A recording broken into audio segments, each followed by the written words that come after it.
Hey everybody, Brett Mix here, the B-Man. I got some incredible news on the Raw rating for the April 8th, 2024 episode from the Wells Fargo Center in Philadelphia, Pennsylvania. It was the highest rated show in over 4 years.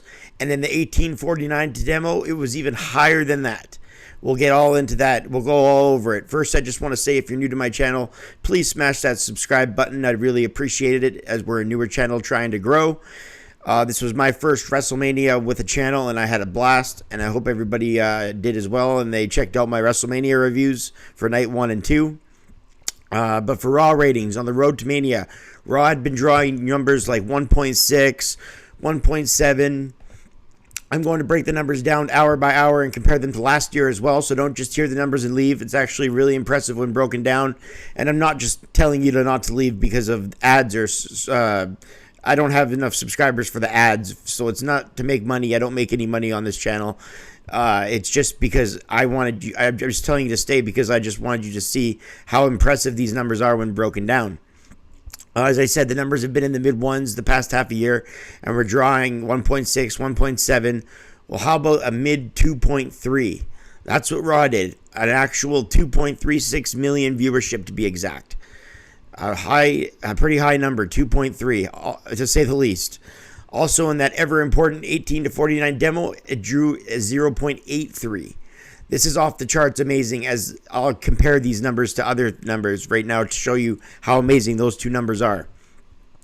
Raw had been drawing, averaging in the 18 to 49 demo, usually in the 0.40s and the 0.50s. So 0.53, I think, was last week. 0.49. That's like an average Raw rating for the 18 to 49 demo. This Raw did a 0.83, and I'll show you how impressive that is. The CM Punk, the CM Punk return episode after Survivor Series last year was the highest 18 to 49 demo in the past year. Okay, that was a 0.66 in the 18 to 49 demo. So that just shows you how that 0.83, how monster that is. And also day one when The Rock returned, and it was like almost like a mini PLV event, that did a 0.63 in the 18 to 49 demo. So that just shows you right there how high that 0.83 is. It was the largest 18 to 49 demo since before COVID. September 2019, 5 years ago, was the last time they drew a number that high in the 18 to 49 demo. So Raw's rating went up 32% from last week. That's unbelievable in itself, because last week was the go-home show to WrestleMania 40. The Rock and Roman Reigns were both advertised and both showed up. So going up 32% from a show with that structure is phenomenal. It shows there's a fan base there that craves this new era that we've all been told about. This Renaissance era, this Triple H era. There's a fan base there, whether they're casual fans or diehards, that are tuning into the product just to see if there is a new era feel. And you got to think that there might be a hangover effect next week and the week after. It shows that there's a fan base that craves that new era possibility. And it went up in the 18 to 49 demo 40% from last week as well. So to go up from the WrestleMania go-home show with the Rock and Roman Reigns numbers like 40% and 32% in the demo, that's just incredible. It was up 10% from viewers from last year's Raw after Mania. So you can't just say, oh, well, it was the Raw after WrestleMania, because it was up 10% from last year's. Once again, this era goes highest to lowest from hours 1 to 3. That's just how it does in this era. Usually in the Attitude Era, hour 2, like the last hour, was the highest, but in the last 5 or 6 years, hour 3 is the lowest. So that last hour is the lowest, whereas in the Attitude Era, it used to get higher and higher as the hours went on. Well, in the past decade or so, it's been now hours, they drop the numbers. So you can't really fix that, but it did an impressive hour 3. I'll tell you hour by hour now. Hour 1 drew an absolutely crazy, phenomenal 2.86 million viewers in hour 1. That's incredible. Hour 2, and I'll tell you what the Rock promo with Cody did in just a second. That's even better. Hour 2 did a 2.31 million. That's incredible as well. Hour 3 did a 1.92 million. So it goes into the ones for hour 3 with the Drew McIntyre main event with Jey Uso, Ricochet, and Bronson Reed. But it always goes down. But that's a high third hour for if you want to compare it for the last year. it usually never goes anywhere near 1.92 in the third hour. Averaged out to be 2.36 million. As I said, a mid 2.3 rating with that high 0.83 in the demo, the highest demo in the entire 2020s decade. An amazing nearly 3 million people and over 1.00 in the 1849 demo tuned in for the opening Cody Rock promo.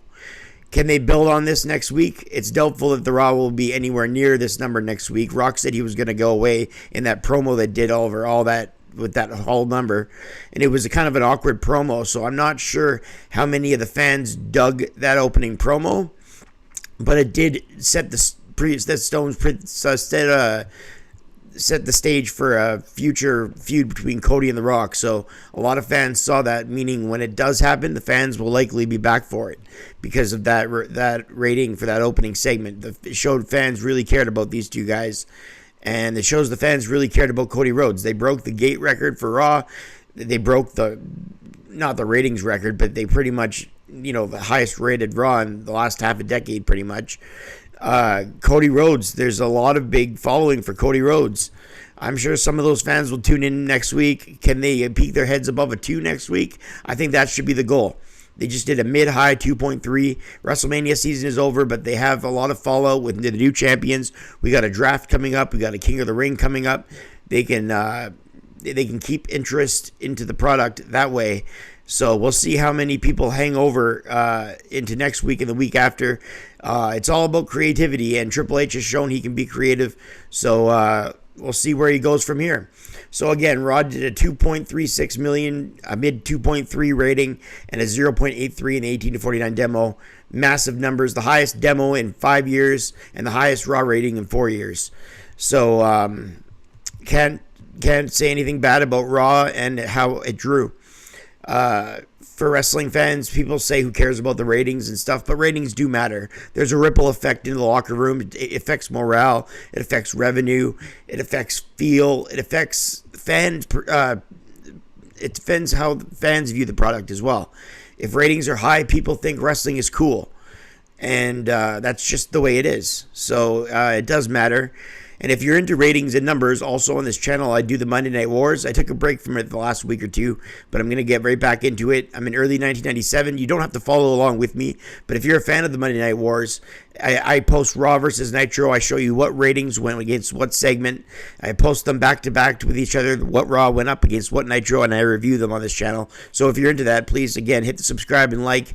You don't have to hit the like button, but you can hit subscribe if you're not new to the channel and you like the Monday Night Wars, or you're into ratings talk. I talk a lot about ratings on this channel, not just for Monday Night Raw, but for the Monday Night Wars as well. As I just said, I compare the two, and it's a lot of fun. So we have a lot of fun on this channel. So like I said, if you're new, hit that button, and we'll have a good time. So I just wanted to stop in for a quick Raw report, and it's been over 8 minutes already, so time flies when you're talking about things and you're having fun. All right, I'm Brett Mix, the B-Man on this channel. We'll see you next for likely a SmackDown preview tomorrow night. I'm Brett Mix. Thanks for watching, and I'm out.